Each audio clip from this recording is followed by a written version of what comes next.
Hello, আসসালামু আলাইকুম।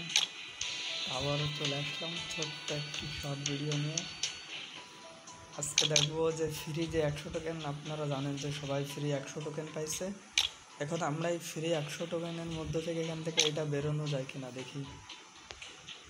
তো প্রথমে আগে একটু এখানে স্পিন করে নেব।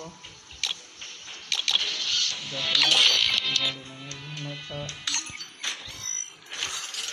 10 স্পিন করে নিলাম, দেখি কি হবে।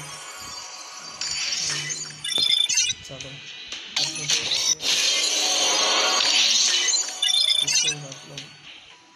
তো যাই হোক, আমরা আবার এখানে চলে আসবো এবং এটা ধরে জিনিসটা গাড়ি না দেবে না, এই ফ্রি ডায়মন্ড তো দেই, তারপর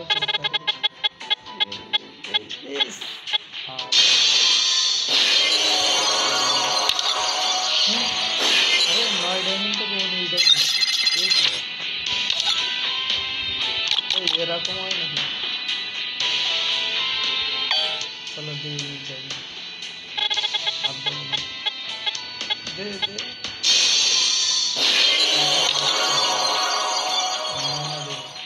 এরপরে মানে এটা দেবে, দেখেন তাহলে আর খেলবো না।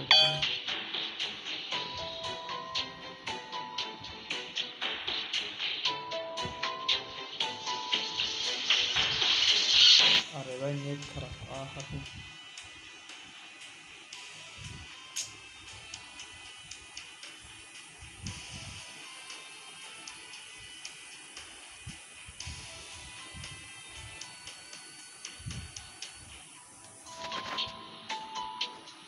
দিল না।